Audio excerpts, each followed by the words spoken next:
mbooloo mi asalaamaaleykum wa rahmatullah mel nii bu amee mooy suñu mbokk waa Vivo yi nga xamante ne dañu am collaboration ak APEXI ci biir collaboration bi at mu jot ñu defal teraanga APEXI bu ouverture classe jotee loolu mooy sababu tey jii ñu dajeel fi Yoff gépp pour nangu teraanga gi bi xamante ne waa Vivo ñoo koy jox waa Yoff jaarale ko ci APEXI loolu mooy sababu daje bi tey jii ñu oo comité gestion yi ak kilifay dëkk bi pour ñu ñëw seede ñëw teeru ñëw tatagal suñu mbokki waa Vivo yi nangu teraanga yi xamante ne ñoom la ñu jox Yoff loolu mooy li ma doon ubbee loolu daal la ñu amoon pour wax leen ko pour commencer cérémonie bi kon dañuy jox As au nom de l'APEXI mu wax diggante Vivo ak APEXI kon As bismillah. mbooloo mi asalaamaaleykum ñu ngi leen di nuyu yéen ñëpp ku ci nekk ci turam ak santam xam naa bu ñuy tàmbali wax ji sur l'autorisation du président de l'APEXI docteur Serigne Mbaye Diène dañuy souhaiter la bienvenue à monsieur Mohamed Chabouni et toute sa délégation de Vivo Énergie bi nga xam ne moom la àndal ñëw fii ci cérémonie bi li ñu ma dénkoon nag pour ma mën ko waxtaane ak mbooloo mi mooy ñu revenir sur les grandes lignes du partenariat qui existe entre Vivo Énergie Sénégal ak APEXI historique gu partenariat bi mu ngi remonté à l'année 2000 à l'époque il y avait la Shell moo fi nekkoon bi ñu waxtaanee war a exploiter la station ñu waxtaan ak APEXI ba juboo APEXI aménager le site selon ñoom normes yi nga xam ne mooy les normes d'exploitation yi ñu fixé woon bi ñu paree ñu ngi finaliser ce partenariat chez le 4e khalife Seydina Mame Alassane Laye foofu la ñu matérialiser le partenariat ki salon la ñu ko signé ba pare ñu tuddee la station Jàmmalaay station bi Jàmmalaay la tudd symbolisme yi ci nekk moo bëri année 2000 zone d'activité économique daanaka foofu bokk na ci likoti gi ensuite ñu ngi signé partenariat bi chez le 4e khalife général des Layènes ensuite ñu tuddee station bi Jàmmalaay bi loolu amee quelque temps après ci la góor gi nelaw génn àdduna keroog bi Shell di jàlle ji Layène dafa wax ne du ma fa dem te ànduma ak APEXI ñu formé délégation bu mag dem jaale ji tout Yoff du ma wax rek confrérie Layène mais tout Yoff la ñu ànd dem jaale ji contrat boobu mooy dox booba ba léegi am na ay évaluation yu ci am à mi-parcours 2010 2018 et cette année-ci la ñu war a def beneen évaluation bi nga xam ne moom moo ciy topp donc base u contrat bi base u partenariat bi c'est l'exploitation commerciale de la station qui s'appelle Jàmmalaay mais su ngeen gisee ñu bëgg a leeral yenn yi mooy que ne à côté de cet accord commercial dafa am yeneen volets yoo xam ne dafa ànd ak moom mu nekk sur le plan social station bi ba muy démarrer ñëpp xam nañu ko am na ay xale yu bari yu dëkk Yoff foofu la ñu tàmbaloon di fay liggéey mu nekkoon volet socialu partenariat bi ñu ngi ciy waxtaan ak ñoom te exclure ñu même ñu seet même bu dul station bi ñu seet faneen fu ñu leen mën dugal nous sommes en train de discuter toutes les possibilités yi nga xam ne moo nekk à notre portée gis ngeen ne lu bari bu xewee ci dëkk bi ñoom dañuy ñëw ànd ak ñun ci biir partenariat boobu bii ci mujjee gën ci fees mooy célébration anniversaire bu appel suñu maam Seydina Limamou Laye keroog délégation bu mag la ñu def keroog ndimbal bu am solo la ñu def ñu dugal ko ci biir dëkk bi ñoo xam ne ñi dañu yore ay daayira yu mag ñoo xam ne ñi ay particulier lañu nekk ci biir dëkk bi yittewoo ku leen taxawu yàlla def na ñii nga xam ne ñoo nekk Vivo ñii ne APEXI ñu ci bari miin nañu leen benn exemple rek laay joxe madame Dieynaba Sakho bi nga xam ne moo yore léegi volet tout ce qui est marketing communication léegi sax APEXI miin na ko te yàggul dara pour wane rek parce que nag ñun bu ñuy dem foofu ay ndaw lañu demal lu ñu fa suñu bopp waxuñu fa suñu waxi bopp waxi dëkk bi lañu fay wax bu ñu amee occasion yi mel nii day baax ñu jox leen un compte rendu fidèle ngeen xam ñan lañ ko seexal. Monsieur Chabouni, à chaque fois que nous nous sommes présentés devant les agents de Vivo Énergie, nous avons trouvé sur place une écoute attentive, une oreille vraiment diligente pour prendre en charge les préoccupations qui ont été mises sur la table par l'APEXI. Je pense que loolu moo conclure tey ñu daje fii. La dernière fois bii nga xam ne ñoom ñu ngi def lii, je pense qu'il nous avait donné 150 kits. Cette année, je pense que vous êtes à 300 kits.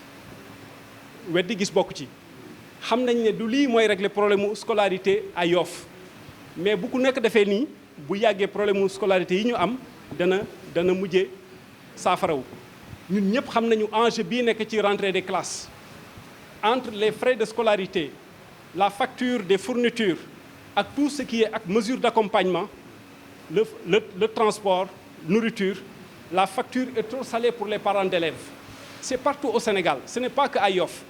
Donc si fekkente ne ñun fii ci Yoff am nañu occasion am ñu mën a accompagner ci ñu réduire cette facture dañuy wax nous sommes preneurs et nous remercions infiniment Vivo Énergie pour cette marque d'attention, ce soutien vraiment très très important pour les parents d'élèves de Yoff. Fi may jeexale sama propos mooy que ce partenariat volet social bi ci nekk APEXI ni muy fonctionner de tout temps mooy lu ñëw dañ koy teg ci penc mi. moo waral bi ñu jotee lii ne dinañu ko andil recevoir ñu leen entre quatre murs en toute discrétion. On a fait l'annonce dans les groupes WhatsApp de Yoff pour dire que nous allons recevoir le jeudi 12 octobre un lot de fournitures venant de Vivo Énergie pour qui? Pour les élèves dont les parents ont des difficultés pour couvrir la facture scolaire. Ce n'est pas pour le président Serigne Mbaye Diène, ce n'est pas pour le trésorier Libaas Laye Dieng, non. Kuy séddale doo séddu. C'est le principe de l'APEXI.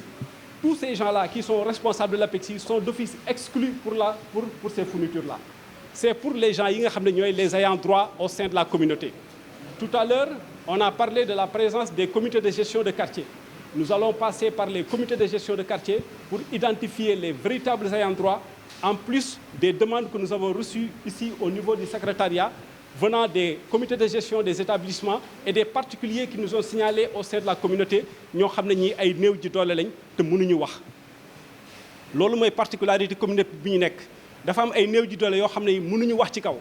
mënuñu tàllal seen loxo buñ ñu ko identifier wax ñu ko ñun dañ koy noter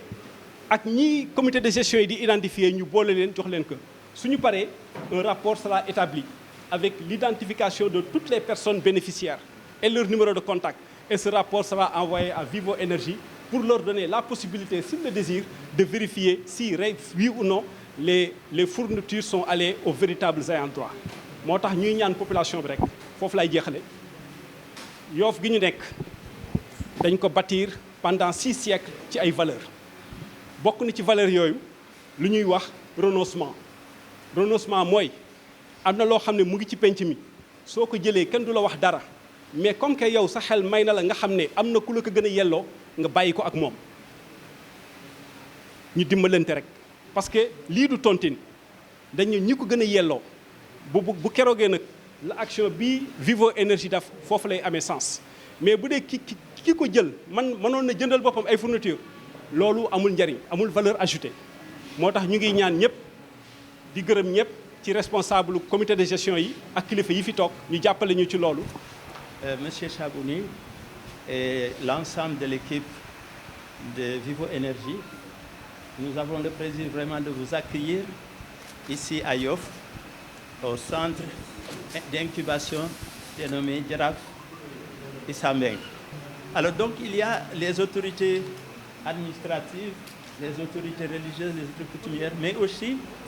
il y a les citoyens de Yoff. Dans presque tous les quartiers de Yoff sont représentés ici. Alors, vous avez amené un lot de fournitures scolaires. Et comme l'expliquait tout à l'heure Dr Oumar Diène, c'est venu à point nommé. Parce que c'est la rentrée et les parents, aux moyens limités, éprouvent beaucoup de difficultés à pouvoir compléter le trousseau de leurs enfants. Donc, soyez assurés que c'est une œuvre humanitaire qui va soulager beaucoup de familles. Et comme il l'a dit, nous allons nous employer à en faire une distribution non seulement équitable, mais qui va vers les plus nécessiteux. Alors, je voudrais en quelques mots vous dire que nous sommes en train, à l'APEXI, de réfléchir et de travailler sur le YOF de 2050. De 2050 à maintenant, nous avons le temps de vieillir et de mourir probablement. Mais comme Dieu n'a pas de petites choses, il faut lui demander de grandes, il faut viser large et grand. Alors, notre programme de YOF 2050 repose d'abord sur un pilier économique. Nous voudrions que la pêche, qui est le poumon de l'économie à Yoff, passe de la phase traditionnelle à la phase industrielle. Donc nous projetons de faire construire un port de pêche, non pas pour des pirogues, mais pour des bateaux, avec une digue de protection pour la plage et l'assainissement. Alors ça, c'est le premier volet. Le deuxième volet, nous sommes ici dans un village qui a une particularité. C'est à la fois une base, j'allais dire, religieuse, et en même temps, les croyances traditionnelles continuent de vivre avec la pensée religieuse de manière harmonieuse. Ça, c'est une chose que nous voudrions... Ah, merci. Alors, préserver. Alors, l'axe qui suit, et c'est un axe important, c'est l'axe qui concerne l'éducation. Parce que tout ceci, nous ne pouvons pas le réaliser si nous n'investissons pas dans l'éducation. Le reste, je vais m'arrêter là parce qu'il y a 7 axes, dont un axe qui concerne les finances. Où est-ce qu'on va trouver les moyens? Donc, nous avons des idées là-dessus. Alors, maintenant, je vais retourner au Wolof. J'ai résumé les axes de l'éducation. Nous avons pensé qu'à Yoff, il y a 6 écoles élémentaires. Bon, pour l'ensemble de la commune, c'est plus grand. Nous avons pensé que ça, ce n'est pas assez pour la couverture des besoins. Et donc, nous avons dit qu'il faut penser à une manière d'arriver à augmenter le nombre d'écoles, y compris les écoles élémentaires, enfin, le CM et le lycée. Alors, nous avons pensé à regrouper les écoles 2 par 2. Donc, nous avons été dans pratiquement toutes les écoles. M. B peut en témoigner, M. Dien aussi,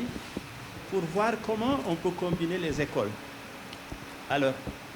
dans ce travail, nous avons eu la chance d'avoir un ingénieur et en même temps qui est architecte et avec lequel nous avons travaillé. Nous avons fait les écoles. Bon, je ne vais pas entrer dans le détail, mais nous avons... Anaki, s'il vous plaît, juste l'école Djamalai, nous avions pensé que votre école pouvait aller dans un espace du CM.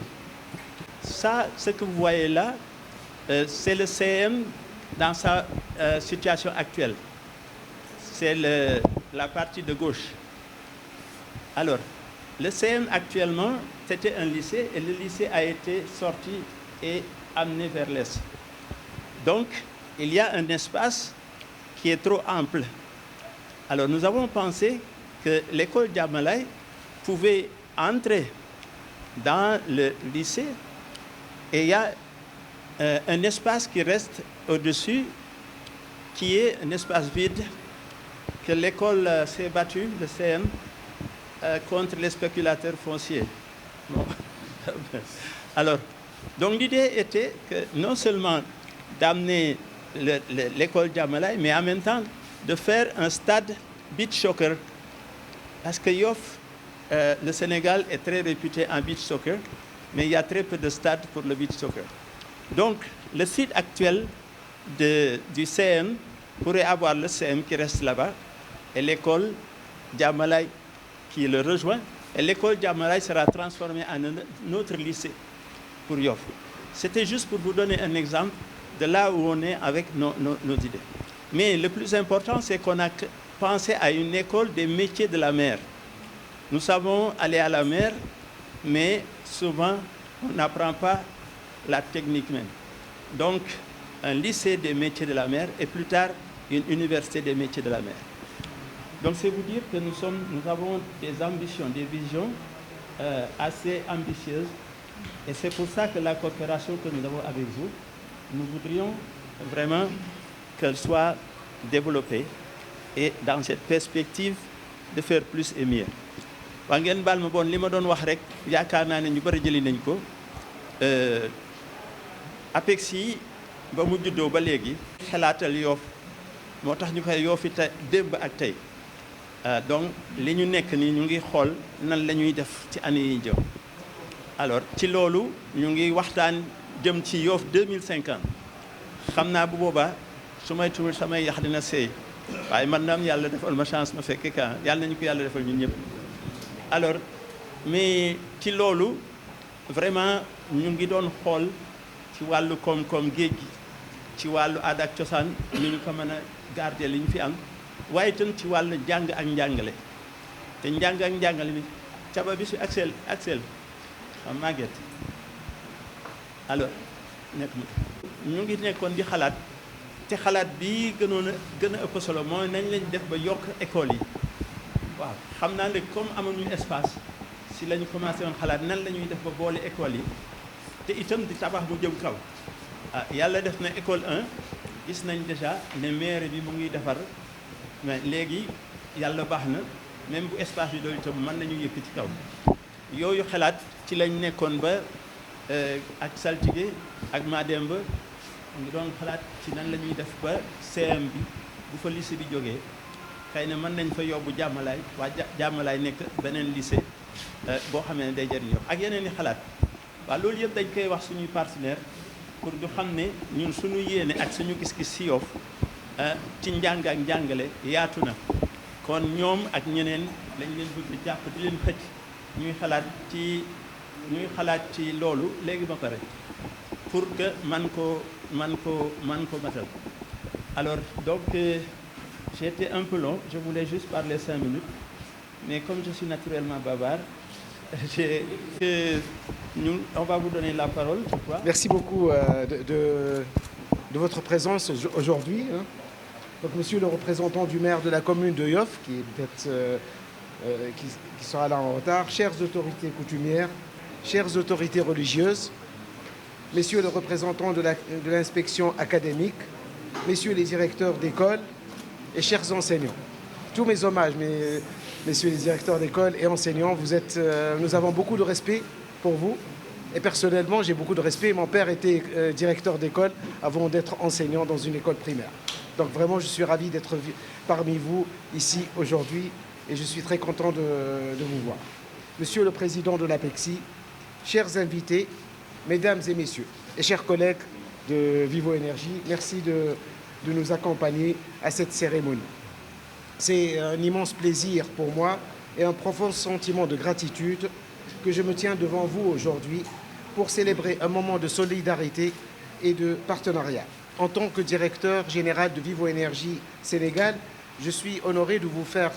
part de notre don en fourniture pour la rentrée des classes, pour accompagner les élèves, nos enfants, à la rentrée des classes, tout en leur souhaitant une très bonne année scolaire et avec beaucoup de réussite et beaucoup de soutien du corps scolaire en général, ou du corps de l'enseignement, je veux dire. Donc, cher président de l'APEXI, votre association, comme vous l'avez présenté, est un exemple inspirant d'engagement actif pour le bien-être des habitants de Yoff. Vous consacrez jour après jour à identifier les besoins les plus pressants et à mettre en place des actions concrètes pour y répondre. En tant qu'entreprise responsable, Vivo Énergie, nous avons la conviction profonde que notre réussite est étroitement liée à cette communauté, à celle des communautés où nous vivons, où nous opérons. Vous avez parlé de station-service, mais le succès de la station-service ne peut avoir lieu qu'en symbiose avec les communautés qui l'entourent. Nous croyons fermement que notre compagnie a une responsabilité sociale envers la société qui nous entoure. Et c'est pour cela que Madame Sarro est là à temps plein pour pouvoir vous accompagner pendant cette entrée et à veiller à ce que cette promesse soit renforcée d'année en année.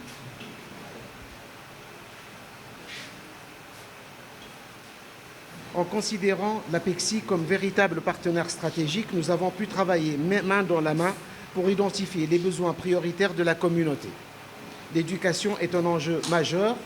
pour le développement des enfants et pour l'égalité des chances. C'est ainsi que nous avons décidé de concentrer nos efforts sur la mise à disposition de fournitures scolaires afin de donner à chaque enfant les outils nécessaires pour réussir à l'école. Je tiens à remercier toutes les personnes qui nous font l'honneur de leur présence aujourd'hui. Ensemble, nous pouvons créer un impact significatif, positif et durable. Merci beaucoup pour votre présence et nous souhaitons à nos élèves, à nos enfants, une très bonne réussite et une très bonne année scolaire. Merci beaucoup. Ak Seyni Gueye, chef de village. Monsieur le directeur, je me présente. Ousmane Sile Sarr Ndeye Ji Réew. Je représente le chef de village. Bu loolu weesoo mënuñu lu dul di gërëm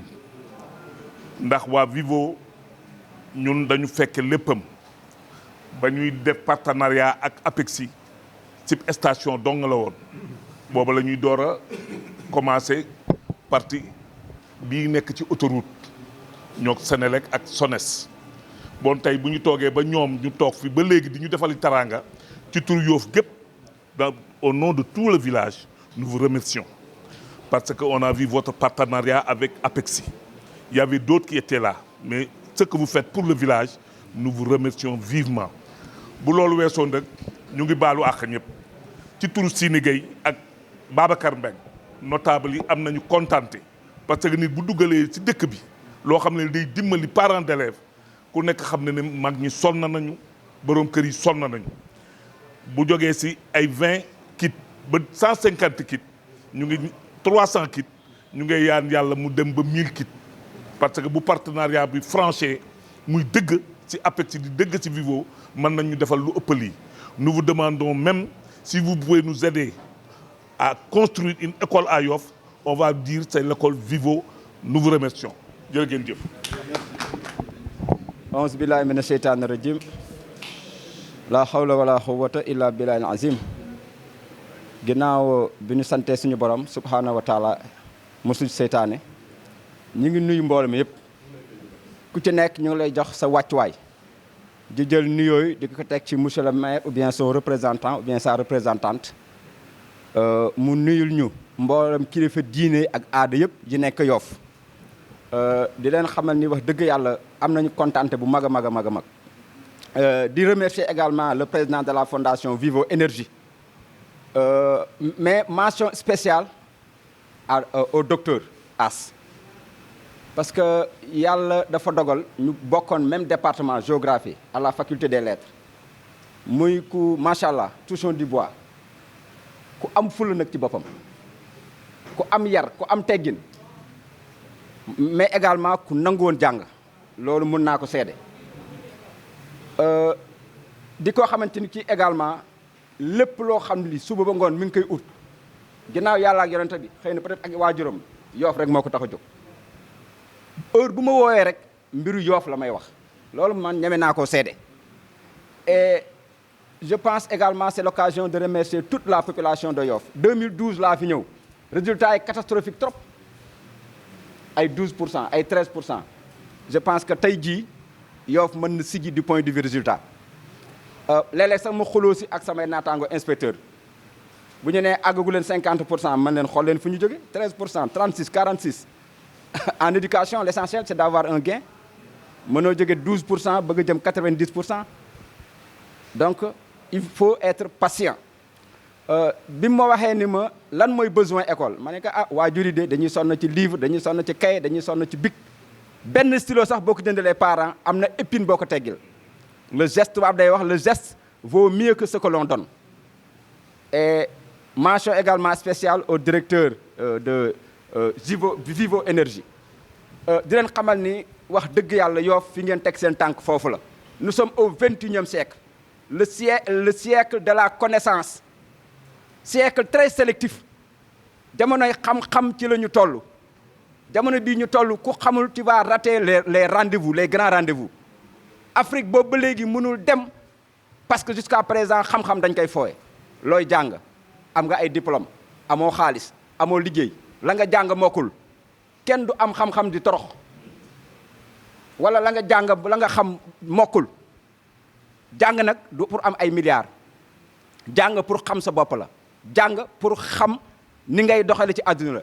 jàng mooy nga xam lii danger la nga moytu ko jàng mooy ngay traverser la route xam ne lii passage clouté la fii laa war a jaar jàng day tax nga nite nit du garabam nite mooy garabam wala nit ku nite donc vraiment tey jii c'est le cœur qui parle maa ngi woon Kennedy entretien crème bi le concours de recrutement des élèves maîtres mais dama ne lu mu xat-xat-xat même s'il faut assister à la fin dinaa ñëw fekk bis bi parce que As jaral na ma ko Yoff jaral na ma ko donc 2012 ba léegi maa ngi ci école yi en tant que chef district te xam naa ni wax dëgg yàlla li ma leen souhaité daal le pire que je vous souhaite mooy bu mu nekk ci présidentielle bi beneen président bi nekk lébu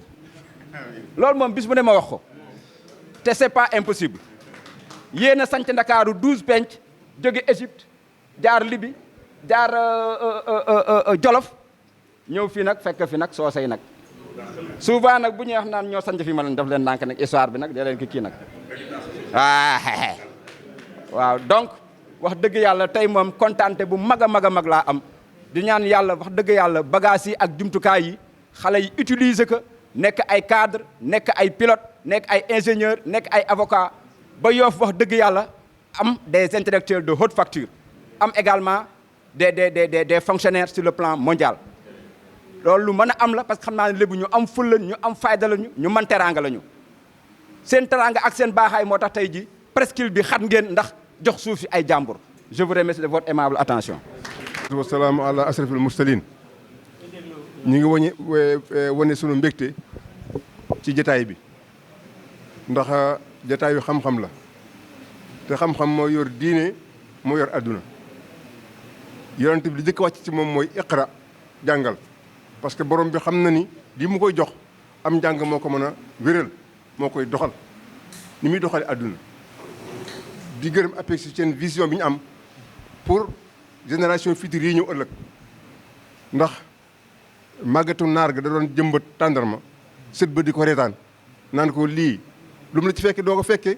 mu ni ko zara'un fa akal naa fa alayna an nashra'a li yakulu mu ni ko lii nuy lekk dañ ko fi fekkoon ay maam ak fi jëmbatoon ñun tam danañu war a jëmbat ay tàndarma yoo xamante ni bu ëllëgee ñi fi ñëw fekkaat ko fi kon loolu mooy ji vision bi nga wax 50 ans kontaan naa ci trop parce que nit day am gis-gisu ëllëg nit day am gis-gisu ëllëg ndax te olof yi dañuy wax bu yàqu muy njariñ loo fekkee maanaam man damay wax ne njariñ lu doomu aadama yi jariñoo njariñ na nekk lu doomu aadama yi jariñoo lépp doomu aadama yi jariñoo rek jariñoo nga ko yow yonent yàlla Ibrahima ba muy ñaan ci Màkka boppam taxul woon te ñaan ngooga ñu ngi koy gis di ko dund ba yemal xiyaamati kon nag moom bokk na ci ñaan nga ndax tuyaaba ji dina ko fekk fa mu tëdd kon ñu ngi leen ñaanal yàlla tawfiix